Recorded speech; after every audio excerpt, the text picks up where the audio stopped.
请问你说的那个他妈的猪肺汤该怎么煮啊？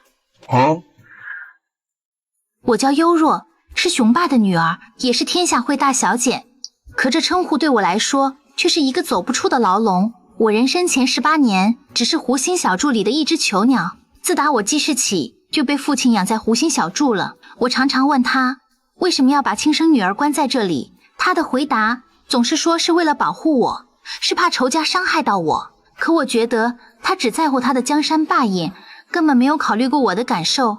他不是怕我被仇家杀死，而是怕我出去会成为他的软肋。全都是屁话。事实上，你爱你的武林江山更胜过我，你宁愿要权势，也不要自己的亲生骨肉。我说对了没有？可我真的很寂寞，很孤独啊。于是我开始学会满嘴粗话，开始对仆人无故发脾气，更是亲手撕了他的画像，把文丑丑的脸画成王八。这些都不是我愿意做的，我只是想故意惹他生气，让他来见见我，哪怕是骂骂我，甚至打我，我都是开心的。可我知道这些可能都是我的奢望，或许我死在这里他也不会关心吧。直到我18岁生日这天，雄霸，我的父亲，他终于来看我了。你们知道我看到他的那一刻心里有多开心，但我还是假装对他生气，故意不理会他。但看见他亲口对我说生辰快乐，还拿出了为我准备的礼物，我彻底破防了。我苦苦地哀求他让我离开这个地方。爹，我请让我出去，我不想再待在这个形同监牢的地方。因为我真的很不开心。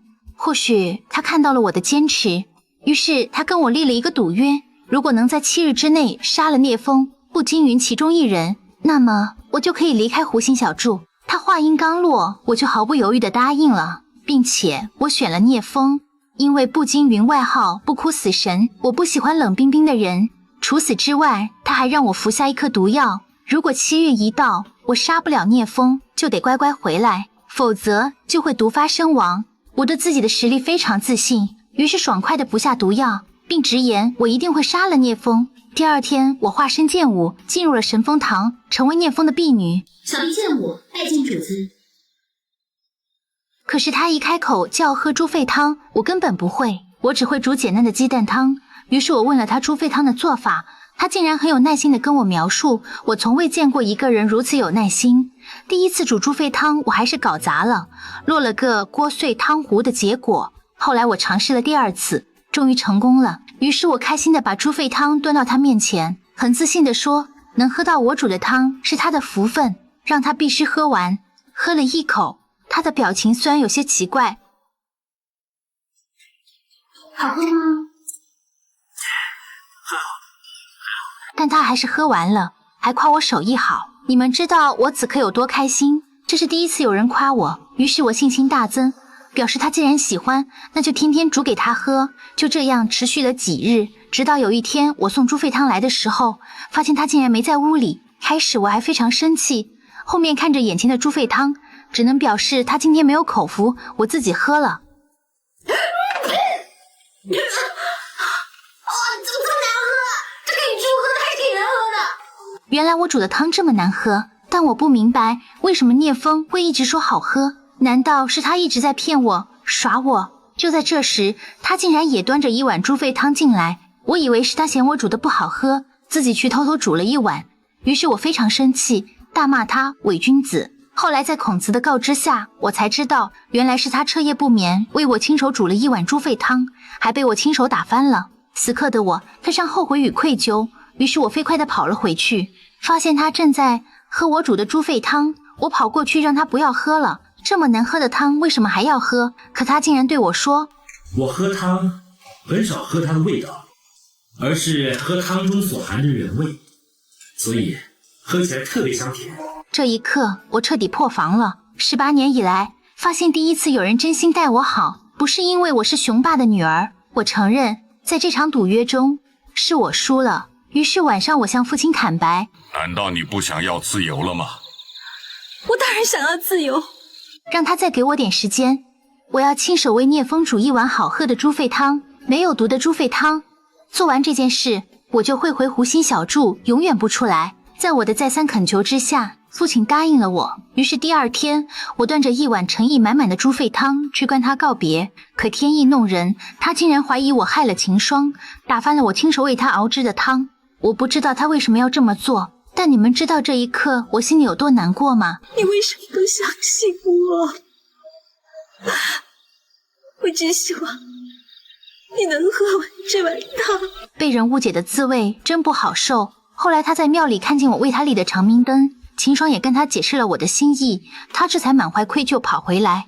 我真的很不争气，在看见他回来的那一刻，心里的怨气都没有了，只想看他喝完我为他煮的猪肺汤。可就在他准备喝汤时，突然就晕倒在桌上，奄奄一息。风少爷，你怎么了？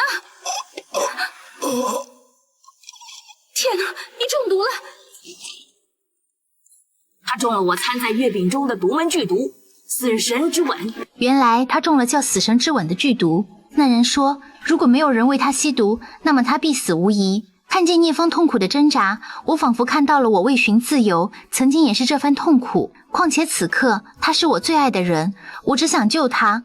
于是我不假思索地为他吸出了剧毒。待他清醒过来，此刻的我也是奄奄一息。幽若，幽若！我看着他为我焦急的模样，我很开心。我含着虚弱的语气对他说，好好活下去，这是我心甘情愿的。说完我就彻底晕了过去。幽若，都是我的错，是我害了你。待我再次睁眼看见这个世界时，我才知道那晚是我父亲雄霸耗费大半功力才救活我。于是这次我不再任性，遵守约定，回到了湖心小筑，兜兜转转又回到了这个囚笼。但此时的我已然变了很多，我不再说脏话了，我只是日日画着聂风的肖像，感觉他就在身边一样。后来段浪来了，我为他画像，为他煮汤。段浪以为我对他好是因为喜欢他，可他根本不知道，我对他好只因为他是聂风最好的朋友，把他当成了聂风的影子。或许这对他不公平，但我的心早已放在那碗猪肺汤里，送给了那个永远不会爱我的人。再后来，父亲被风云所败，他的天下会也土崩瓦解了。他当着所有人的面自废了武功，从此变成了一个普普通通的人。这一刻我竟然感到高兴，因为我们隐居山林，他不再是反派雄霸，而是那个会为我采药煮粥的老人。我也不再是什么天下会千金，只是一个普通父亲的女儿。这段时间我们过着普通生活，却是我一生最快乐的日子，因为那是我一生唯一尝过的家的味道。你一直是娇生惯养的，如今粗茶淡饭，辛苦你了。只要能陪伴爹您老人家左右，什么苦我都不怕。然而好景不长，这一天还是到来了。步惊云找到父亲要报仇。雄霸，你该还债了。步惊云，该来的终归是要来，我也正在等着你呢。只见父亲闭目待死，就在绝世好剑刺向父亲的瞬间，我推开了他。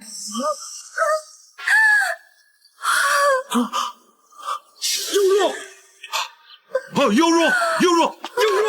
剑锋刺入我心口时，我突然意识到，好像这一次我真的要飞向自由了。师兄，但愿我能以一命替我爹抵过。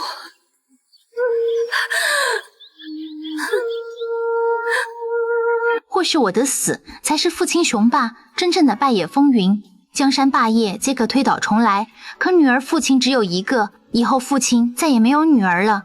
我也以血为父亲赎了罪，获得了真正的自由，这或许就是我的宿命吧。